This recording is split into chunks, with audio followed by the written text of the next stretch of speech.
لا تحزن إن الله معنا. لا تحزن إن الله معنا. لا تحزن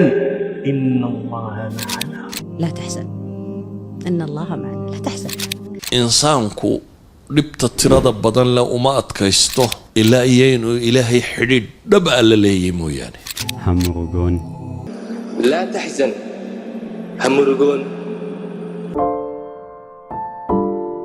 إلهي سبحانه وتعالى وحوليه ولا تهنوا ولا تحزنوا وأنتم الأعلون إن كنتم مؤمنين. هن يجبنا هنمرقوننا إذنك وحاتين كوا سرية هدي المؤمنين تهين. سورة العمران آية بقول صد سقالت وعسى أن تكرهوا شيئا وهو خير لكم وحلقي يابا إن النعدان شيء بل سيدنك وجر خير. سورة البقرة آية لو بقول تبين لح وحقل الجرى حديث النبي صلى الله عليه وسلم كسقناضي حديثك كواد حوليه وياب أنك مؤمنك دمان حالدي سوا خير هدي وحونا سنكو دعان وشكريا وانا خير هدي دب كدعانا وصبرا وانا خير. صحيح المسلم كن سقال بقول سقاشين سقال إمام الغزالي وحوليه هو أقلان مرغد الشلي إني كاحدو فرحد بري قصص ككوسوغان قرآنك وحاين قصص عجيبة قصوين ككدعي نبي يدا سيد النبي يوسف عليه السلام ولا له باودي وحاين كردين قد أضم بالغدقي حفسي بوغلي لكن قدام بين وحو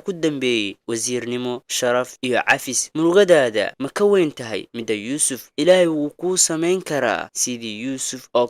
نبي قلبات وحويهي نبي أيوب عليه السلام. نبي أيوب وحكو داعي عذر وحوايه هنتيسي عرورتيسي عافماتكيسي وحو سبري إلى أوكيري يا ربي أني مسني الضر وأنت أرحم الراحمين. ربي وأني قد باي ودعي أدقنا وحاتهاي متكن حريست بدن إن حريست إلهي وحو أسعلي دمان وحي أواي دمان آياتك يا أحاديستا أن هد إن لو داقي وحايين قوك هالليا قفك إنو سمرغون هأمرغون هبل سيدين أرالي قليلها هأمرغون حالة أدون أو أدويدي هأمرغون عريري أدون أو كتابتي محايلي قفك مرول بو أمرغودو ومرول بو لابتيسو بدلنتو ومرول بو شيدانكو كفائيستو ومرول بو شيدانكو التلمام ودادا هلاقة دباتدي مرغدا هديان كفكرن وحا ايدادكو إناق الشيغيان وحا نقندونا كودو ليسان تصالحان وحالا دا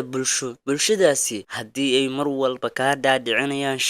شيغا سنة راح ku dareemaysid oo ay ku leeyihiin shaygan waa shay xun waa shay laga wanaagsan yahay shaygaasi u fiiri ilaahay subxaanahu wa tacaala ma yahay mid uu reebay ha iskaga tag haddii uu yahay shay uusan aan la reebin ha ku mashquulin hadalladooda iyo sana kuwalwal iyo muruga gelin iskaga tag ayaga dhan waxaad noqon doontaa mid caafimaad qaba fiyow maskaxdiisuna degan tahay haddii aad dib u raacdo ama aad fiiriso dadka dhammaan ku guulaystay nolosha haddii ay ambiyada yihiin saxaabadii dadkii wanaagsanaayo kale iyo dhammaan dadka dunida magacay saamaynta ku leh waxay ahaayeen kuwa soo maray rafaad iyo dhibaato iyo murugo iyo ciil balse ilaahay subxaanahu wa tacaala waxa uu furay faraj markii ay noqdeen kuwa dulqaad iyo sabir la yimid haddii aad tahay qof murugo badan waxaad weyd doontaa dhammaan farxadaada caafimaadkaaga iyo dhammaan noloshaada oo dhan waxay ku badi doontaa ciilka cuqdada xasinimada iyo walwalka walbahaarka waxaad noqon doontaa qof ilaaway nimcada uu haysto waxaad noqon doontaa qof mar walba ka fikiraya raaligelinta dadka adigu raaligeli rabbiga waa raali ahaan doontaaye ruuxii ilaahay subxaanahu wa tacaala jeclaado addoommada oo dhan ayaa jeclaada ruuxii ilaahay subxaanahu wa tacaala nacana addoommada oo dhan ayaa naca sidaa darteed ha raaligelin addoonka raaligeli rabbiga subxaanahu wa tacaala kuna darso meel aan lagaa wicin lagaaga yeerin sharaf iyo karaamana aad ku heleynin weligaa cagtaada dhigin haddii aad ku dadaasho meel walba inaad tagto waxaad weyi doontaa qiimo walba oo aad lahayd maxaa yeelay qofka la casuumay iyo qofkaan la casuubin isku darajo iyo isku sharaf ma ahan mar walba oo aad nafsadaada adigu qiimo u yeeshid waxaad noqon doontaa mid si gooniya u taagan qofka goonida u taaganna waxa uu keeni karaa waxyaabo kala duwan khayrna wuu keeni karaa sharna wuu keeni karaa sidaa darteed bulshadaada ha ku noqonin canaab mar walba ha noqonin qofka iyadoon loo yeerin diyaarka ah noqo qofka la raadin karo noqo qofka mudan in la raadiyo farxadaada iyo sidilin arrimaha adduunyada ee walbahaarka iyo walaaca waan ogahay waad murugoon doontaa waadna xanuunsan doontaa culays walba fudeed baa ka dambayn doona